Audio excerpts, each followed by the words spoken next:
All right, let's get into it.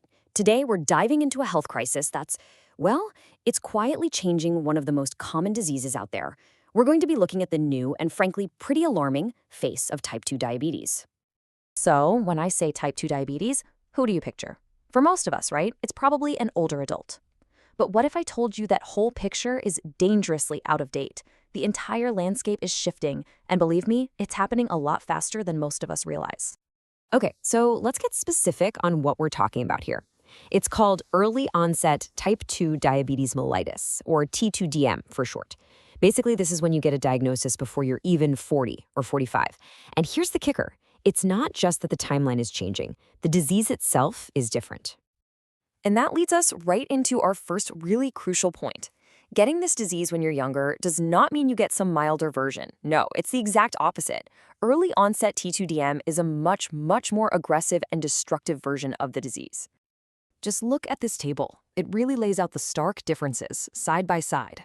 With this early onset form, the disease just moves so much faster. You see an accelerated loss of beta cells. Those are the little factories in your pancreas that make insulin.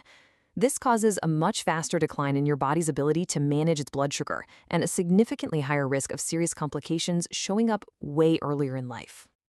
Okay, so the big question, right? Why is this happening? What on earth is driving this surge?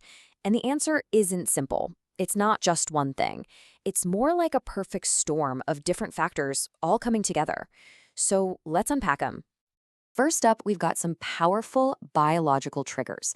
It turns out some of us have stronger genetic links with specific gene variations that just up the risk. And one of the key problems we're seeing is a breakdown in how the body deals with cholesterol, which ends up directly hurting those all-important insulin-producing cells. But of course, genes are only one part of the story. Our environment and our lifestyle, they play a huge role here. Obesity and not moving around enough are massive drivers, but it goes deeper. Get this, research is even showing that nutrition way back in early life, I'm talking even in the womb, can actually program a person's risk later on.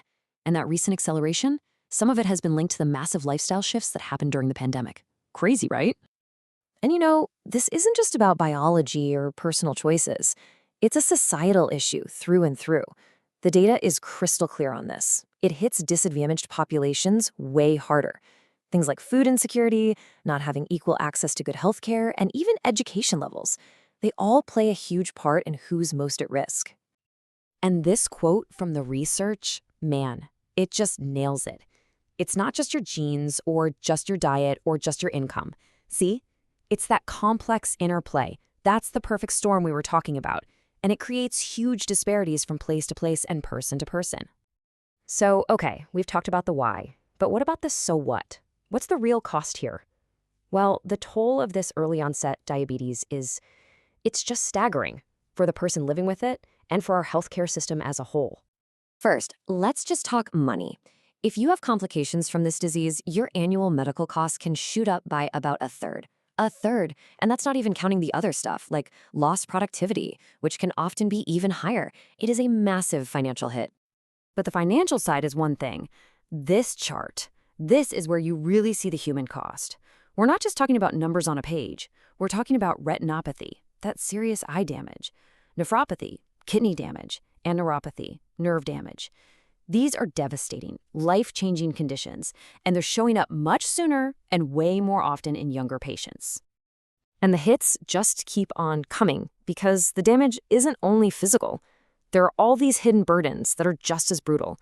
Things like a bigger drop in memory and how fast you can think, damage to your hearing. And on top of it all, higher rates of depression, anxiety, and this thing called diabetes distress. I mean, can you imagine? That is such a heavy psychological weight for anyone to carry, let alone a young adult just starting their life. Okay, so that's a lot. It's complex, it's severe. The big question is, where do we go from here?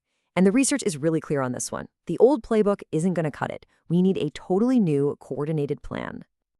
So here's what the new model of care looks like. It's a multi-pronged attack. First up, we need early and aggressive screening. We've got to find high-risk young people before the serious damage sets in. Second, integrated support. This means treating the whole person, their body, their mind, and their social situation. Third, and this one's huge, a major focus on lifestyle. Seriously, studies are showing that for many people, changes in diet and exercise can be even more effective than the medication itself. And finally, we've got to have policy reform. We have to tear down the barriers and make sure everyone, especially the most vulnerable, can get the affordable care they need. Because at the end of the day, this isn't a problem that can be solved in a doctor's office alone, not by a long shot.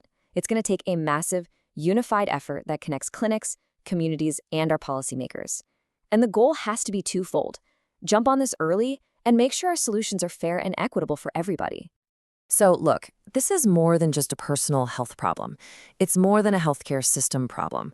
The rise of early-onset diabetes is a mirror. It's a challenge to our entire society, reflecting how we live, the inequalities we tolerate, and what we choose to prioritize. So the only question left is the big one. Are we ready to meet this challenge head-on?